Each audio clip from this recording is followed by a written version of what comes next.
All right, so Joiners Interactive gets underway right now. Aisha. And Israel, I'd like to take you to some of the Tourist sites. tourist sites. I'm sure you'll enjoy the Which ones? Tafu Cemetery. No, I don't want to have anything to do with the Tafu Cemetery. Maybe Golden Tulip, yeah. Yeah, but to say that you want to go to Kompanochi to look at sick people, hello.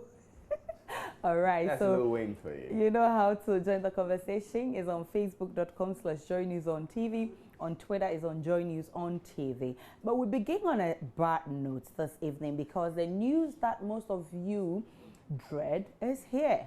This is because for Monday, we'll start paying slightly higher transport fares than we currently do.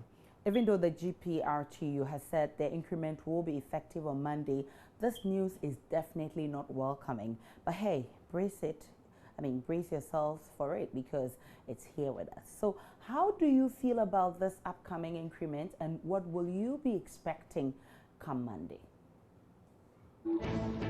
Well, I'm not expecting anything different because we know it's a country where this is what happens. Politicians will come every day. They'll come and tell us, we won't do this, we won't do that. But when you give them the power, this is what they do. So my expectation is that, well, maybe it shouldn't be a huge margin. Maybe the percentage should be between 10 and 15%. But if it goes beyond that, that is where maybe some of us will start to maybe shout or maybe make noise about it. But it's like there has not been any information to that effect. And so I think I'll be very much surprised if I should hear that it has been increased. So how would you react if you were told to pay, say, 2 cedis instead of 180 pesos? I'm very sure that I will have to struggle with the mate over the difference. So that I'm very sure I will just struggle with the mate. So now that you know, how are you going to react?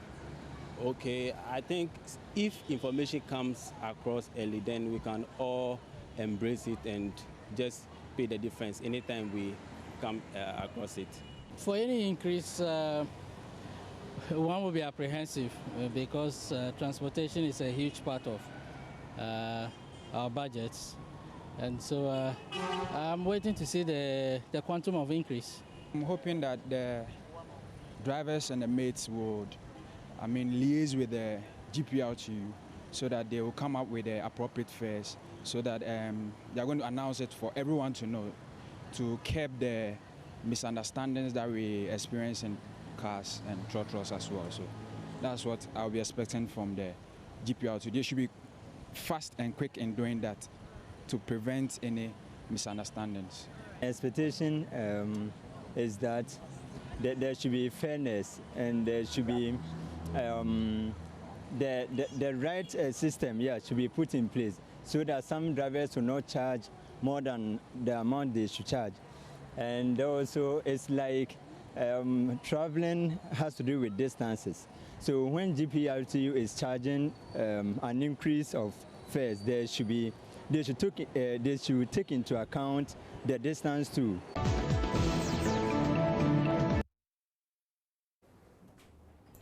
I bet you it's going to be interesting on Monday. I'm looking forward to joining a Trotsky from, say, North Carnation to Accra Central. Okay, and I but can you're not tell you, joining any I Trotsky. can do that. I want to see the things that are happening, and you see who makes me here. And it will be a lot of fun. I would like to see the fun. Yes, you just want to have a feel of what it feels like to be a common, an ordinary Ghanaian. It's not like I have been there before and I know what will happen. But you're no longer there. So I want to feel it. It's going to be interesting though. Do I share with everybody else the vehicle you drive? No, please, Israel. Okay. Also, there's a conversation gradually gaining popularity as to whether or not it is important for every politician to be fluent in the English language. A case in point is that of the Akwetia MP, Mercy Amasei, who struggles with fluency in speaking the English language, and which many think it's problematic. Now, whichever side of the coin you stand, some people think working to achieve results is more important, while others believe effective communication and command over the English language is equally important. So let's not leave the conversation there. I want you to be part of this. Tell me, does it matter if a politician is not fluent in the English language? It's important. You need to talk well for viewers, your listeners to listen to you and understand what you're saying. So it's very important. But she's a politician, or she or he is a politician, but not a TV or radio presenter. Yes, but there's a criteria for such positions. So if you are a politician, you should know what you're about, and you should be educated. So. But you may be educated, but maybe your English language isn't fluent enough. English, I see it to be the basic, okay? So far as you've gone to school and all of that, what you read is not our local language, so you should be able to speak good English. Yeah, it's yes and no. It depends on the circumstance you look at it. Because we have a convention that we speak English in the main chamber, that's parliament. And if the person being a parliamentarian, and it's a convention that we see them speaking English, and you are not fluent, you'll be odd. Therefore, it becomes questionable when you don't flow in English, supposing you find yourself in parliament. But then, when it comes to common sense, common sense cannot be only adduced in English. It can be said in any other language, provided you are making sense. That is fine. Yeah, it matters because English is our colonial language, and it's one of the languages that can take you all over the world. So it's good a politician understands English. Yeah. What happens to with a view that it's what matters is what the person can do, not their language? Yeah. What matters what the person can do. That is why he has attended a school. So he needs to do something.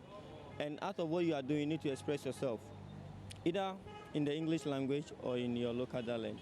But the English is what people understand because we have foreigners in this country. But we are in a modern world now, so it's not the local dialect you're going to use at the Parliament House, or probably when you go outside the country, you're going to use a local dialect. No.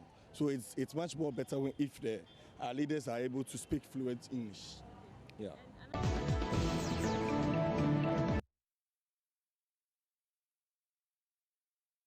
All right, so some interesting comments are also coming on Facebook. Let's check it out. Israel? All right, so Richard Kweku Frimpoma says, it is the two knowing chaps in your MPP that has gotten you here.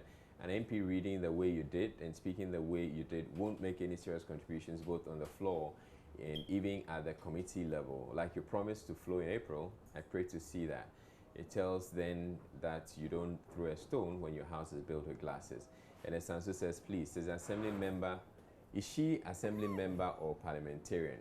But I heard that somebody who doesn't have SSC is not eligible to become a member of parliament. So I'm asking, did this woman complete secondary school or Ghana? Why? What a shame. Now Kofi Frimpong says the woman is bold to face the challenge. God will help her. And Kwejo Bonsu says, I'm extremely elated to listen to the Honorable MP for Akwetia. She has defied all odds and achieved this feat. Of all the people in their constituency, she has been elected to Parliament. For me, is worth celebrating. Equal opportunity for amazing grace indeed. And Samuel McAfee says, just keep doing what you're doing and don't watch nobody. Now who you for listening to? Ibi Baba God, mankind go give you story, but will leave you lonely at the end. Kwame Michael says she should be allowed to speak her local dialect in Parliament if need be. And Abraham Tete says, I'm proud of you, woman. Ateba Raymond says, in life, everybody learns to make a step forward. I'm here just to employ me to teach you, Madam MP. I'll be grateful to help you. Adamisa says, I just finished listening to the third tape and I must admit the lady delivered so well and on point. So these are towards the case we just talked about. What I believe is remarkable about this MP is that she concedes that she has a challenge. Exactly. And she's working on hard. it. Apparently she's attending adult education that's classes. All it takes to work on our problems. The moment you admit it I mean, it helps you to go. But when you start defending it, that's where the problem comes. And I'm so encouraged about her achievements. Yep, I mean, and we wish her all the best. She's going to get there. Definitely. And she may not get there probably in April, but she will get there. She will get there. Definitely so. And let's talk about love, because you know, love relationships can be a lot of work. From trying to impress your partner to solving the most complicated misunderstandings. Well, a good number of broken relationships arise from some little things that put their partners off. What you need to know, however, is that we're all different people brought up from different homes. So you tell me, what is the one thing that puts you off most in a love relationship? And communication cannot flow really well. I just don't like it. Yes, because in the morning or maybe at night I need to check up on you, you know, to see how you are doing, how you are faring. And then I call WhatsApp, there is no response back, and it puts me off. Like, really, am I really wasting my time? You know, so when there's lack of communication in relationship, it puts me off. Like you being untruthful. Okay, actually maybe when the guy did not tell me the truth and later I find out that the person is lying to me. Lying hurts more than cheating. Yeah, if you lie to me, it hurts me more than you cheating on me. When we are not married, we can't cheat. Communication, when the two of us, you know, communication is a two-way medium. So when I'm the only one calling and finding out and checking up on you, and you tend not to do that in return, Charlie, there's no need for me to go on with it, because you don't care about me. So if you care about me, you also call and find out. If I call and I find out, I ask what did you have for lunch, and you tell me you had banku and what. And you didn't even ask me in return, what did I have for lunch? That means, Charlie, you don't even think about me. You want me to do all the talking. I don't want him to talk.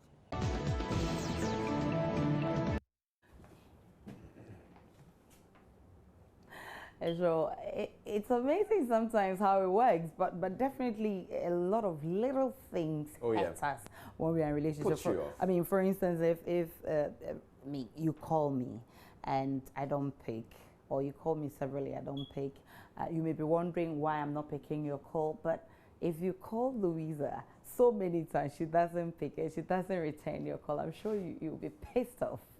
Well, it used to be a problem, but I mean, after a while, you mature. And so it doesn't really become that much of a problem. For me, I don't think I can ever mature over this. If I call you, you don't return my call, it's going to be not to say she doesn't return the call. I mean, it used to be a problem. I call 3 times and I'm not getting an answer, and then I get outraged. But after a while... No, I tend to understand that, because I probably don't know why you're not picking, except that if it's continues for a long time, then it could be deliberate. But if you don't return my call, that's where the V starts. All right, so let's check what you've been saying.